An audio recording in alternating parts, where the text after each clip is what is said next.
સુરતના ભેસાણ વિસ્તારમાં ડ્રમમાંથી મળેલા મહિલાના મૃતદેહના કેસમાં ખુલાસો થયો છે અને ધર્મિષ્ઠા નામની મહિલાના પતિ સંજય પટેલે જ હત્યા કરી હોવાનું સામે આવ્યું છે। પતિએ 27 જૂનના રોજ પત્નીની હત્યા કરી હતી અને મૃતદેહને ડ્રમમાં નાખી સિમેન્ટથી ભરી દીધો હતો। ત્યારબાદ મજૂરોને બોલાવી આ ડ્રમનો નિકાલ કર્યો હતો।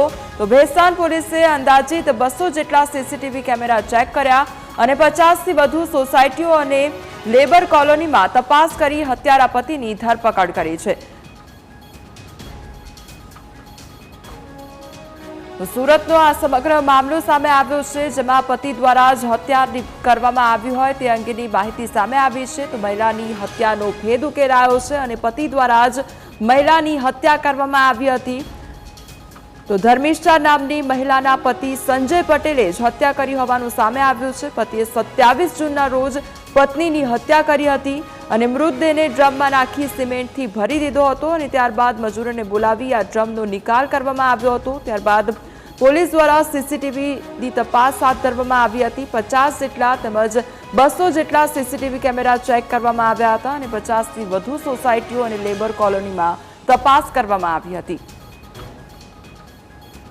એ આરોપી છે સંજય પટેલ કરીને, તે એની પત્ની સાથે શંકા વેમ રાખતો હતો કે બાબતે બંનેને બોલાચાલી થતા એણે ગળે દુપટ્ટાથી ગળું દબાવી દીધું અને ત્યારબાદ આ રીતનું એક ડ્રમ લાવી એની અંદર સિમેન્ટની 50 કિલોની થેલી લાવી કરી અને પછી માણસોને બોલાવ્યા કે મારે એક માતાજીને આ ડ્રમ છે, માતાજીનો બધો પૂજાપાનો સામાન છે, એને પાણીમાં પધરાવવું છે એમ કરી એ 4 જણને મજૂરો બોલાવી, ટેમ્પાને બોલાવી અમારે અહીંયા આગળ ભાણોદરા ગામની સીમમાં આવીને એને નિકાલ કરેલો છે। અત્યારે આરોપી અમારી ટીમે, જે આપ પાછળ જોઈ શકો છો, પીઆઈ શ્રી વિરલ પટેલ, એસીપી શ્રી ગોહિલ અને અમારા ડિસ્ટાફની પૂરી ટીમે ખૂબ જ મહેનત કરી આ ગુનો ડિટેક્ટ કરેલો છે। 5-6 દિવસથી સતત અને પોલીસે 24/7 આની પાછળ લાગી ટોટલ 238 જેટલા અલગ અલગ સીસીટીવી કેમેરા ચેક અમારી ભેસ્તાન પોલીસ અને અમારી ક્રાઇમ બ્રાન્ચ સાથે મળી જોયેલા છે અને એના પછી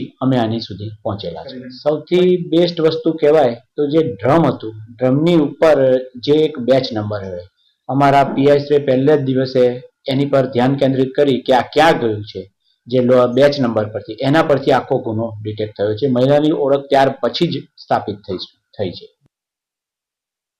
તો પતિ દ્વારા પત્નીની હત્યા કરવામાં આવી અને આખો હત્યાનો ઘટનાક્રમ શું હતો તેના પર નજર કરીએ તો સંજય પટેલને પત્નીનો લગ્નેતર સંબંધની શંકા થઈ હતી અને 27 જૂને સંજય પટેલે ધર્મિષ્ઠાની હત્યા કરી દીધી હતી। તો 2 દિવસ સુધી મૃતદેહ ઘરમાં છુપાવ્યો હતો। હત્યા કર્યા બાદ મૃતદેહને છુપાવવામાં આવ્યો હતો। મૃતદેહને ડ્રમમાં નાખી સિમેન્ટ ભરી દેવામાં આવી હતી। આ ઉપરાંત મજૂરોને કામ સોંપી ડ્રમનો નિકાલ પણ કરવામાં આવ્યો અને અવાવરૂ જગ્યાએ ડ્રમને ફેંકી દેવામાં આવ્યું। હત્યા કરવામાં આવી, ત્યારબાદ મૃતદેહને છુપાવવામાં આવ્યો। ત્યારબાદ મૃતદેહને ડ્રમ હતું તેમાં મૂકવામાં આવ્યો અને ડ્રમમાં સિમેન્ટ ભરવામાં આવ્યું। તો અવાવરૂ જગ્યાએ ડ્રમને ફેંકી દીધું અને 2 જુલાઈએ ડ્રમ પોલીસને હાથે લાગ્યું હતું। તો ડ્રમને પોસ્ટમોર્ટમ માટે લઈ જવામાં આવ્યું હતું। તો પોસ્ટમોર્ટમ રૂમમાં ડ્રમને કાપવામાં આવ્યું અને પોલીસને ડ્રમમાંથી મૃતદેહ મળી આવ્યો હતો। તો ડ્રમમાંથી મૃતદેહ મળી આવ્યો હતો પોલીસને અને હત્યાને લઈને પોલીસે તપાસ પણ શરૂ કરી હતી। તો 200 જેટલા સીસીટીવી કેમેરા ચેક કરવામાં આવ્યા હતા અને 50 જેટલી સોસાયટીઓમાં તપાસ કરવામાં આવી।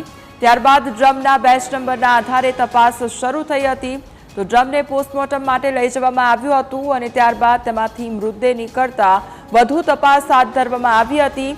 તો પોસ્ટમોર્ટમ રૂમમાં ડ્રમને કાપવામાં આવ્યું અને ત્યારબાદ તેમાંથી મૃતદેહ નીકળી આવ્યો હતો અને તે અંગે તપાસ હાથ ધરવામાં આવી હતી। તો પોલીસને ડ્રમ કાપતા ડ્રમમાંથી મૃતદેહ મળી આવ્યો હતો। તે મહિલાનો મૃતદેહ મળી આવતા તપાસનો ધમધમાટ શરૂ કરવામાં આવ્યો હતો। તો હત્યાને લઈને પોલીસે તપાસ શરૂ કરી હતી। ડ્રમમાંથી મૃતદેહ નીકળતા તપાસ શરૂ કરવામાં આવી હતી। ડ્રમના બેચ નંબરના આધારે આ તપાસ શરૂ કરી હતી। તો 200 જેટલા સીસીટીવી કેમેરા પણ પોલીસ દ્વારા ચેક કરવામાં આવ્યા હતા અને તમામ સ્થળ પર તપાસ કરવામાં આવી હતી પોલીસ દ્વારા। તો આ ઉપરાંત 50 જેટલી સોસાયટીઓમાં તપાસ કરવામાં આવી હતી। 200 જેટલા સીસીટીવી કેમેરા ચેક કરવામાં આવ્યા હતા, જ્યારે 50 જેટલી સોસાયટીઓમાં પણ તપાસ કરવામાં આવી હતી। આ ઉપરાંત ડ્રમના બેચ નંબરના આધારે તપાસ શરૂ થઈ હતી અને ડ્રમમાં મૃતદેહ નીકળતા ડ્રમના બેચ નંબરના આધારે તપાસ શરૂ કરવામાં આવી હતી. તો હત્યારો પતિ પોલીસને હાથ લાગ્યો હતો. તપાસ કરતા જે પતિ દ્વારા હત્યા કરવામાં આવી હતી એ પતિ પોલીસના હાથે લાગ્યો હતો. અમારી સાથે હાલ સંવાદદાતા અમિત જોડાઈ ગયા છે. અમિત, જે પ્રમાણે સુરતનો આ સમગ્ર મામલો સામે આવ્યો છે, પતિ દ્વારા જ પત્નીની હત્યા કરવામાં આવી હતી, કયા પ્રકારે કાર્યવાહી કરવામાં આવી રહી છે? જી ચોક્કસથી આજે સમગ્ર ઘટના છે તે સુરતના સચિન વિસ્તારના પાલી ગામની છે કે જ્યાં સંજય પટેલ છે તેની પત્ની ધર્મિષ્ઠા સાથે રહેતો હતો અને તેને પોતાની પત્ની પર જ શંકા હતી કે તેનું કોઈ સાથે અફેર હોઈ શકે છે. આ શંકાને લઈ તેને પત્નીને આ બાબતે પૂછ્યું હતું અને આ બાબતે બંને વચ્ચે ઝઘડો થયો હતો. ઝઘડા બાદ આજે સંજય પટેલ હતો ઉશ્કેરાયો હતો અને ઘરમાં પત્ની એકલી જ હોવાથી તેને પેલા દુપટ્ટા વડે પત્નીનું જે ગળું જે હતું તે દબાવ્યું હતું અને પત્નીની હત્યા કરી હતી. ત્યારબાદ તે એક ડ્રમ ખરીદીને લાવ્યો હતો અને તેમાં પત્નીની લાશને જે મૂકી દીધી હતી અને 50 કિલો સિમેન્ટ નાખી 2 દિવસ સુધી આ લાશ ઘરમાં રાખી હતી અને ત્યારબાદ જે 4 જેટલા મજૂરોને બોલાવીને માતાજીનો પૂજાપો પધરાવો છે તેવું કહી લાશને ટેમ્પામાં મૂકીને જે ભાણોદરા ગામ છે ત્યાંથી સચિન જવા તરફના રસ્તા પર એક અવાવરૂ જગ્યા પર આ લાશને ફેંકી દેવામાં આવી હતી. 2 જુલાઈના રોજ પોલીસના હાથે આ લાશ લાગી હતી. ત્યારબાદ પોલીસ દ્વારા તપાસ કરવામાં આવી હતી. જોકે જે ડ્રમમાં લાશ હતી તેમાંથી લાશ ન નીકળતા ડ્રમ સાથે જ લાશને પોસ્ટમોર્ટમમાં લઈ જવાઈ હતી. ત્યારબાદ તપાસ દરમિયાન આજે ડ્રમ પર જે કોડ લખવામાં આવ્યો હોય છે તે કોડના આધારે સમગ્ર આજે ઘટનાનો ભેદ ઉકેલાયો છે. કારણ કે સૌપ્રથમ તો પોલીસે 200 કરતા વધારે સીસીટીવી ચેક કર્યા હતા, 50 સોસાયટીમાં તપાસ કરી હતી, બાંધકામ સાઇટો પર તપાસ કરી હતી.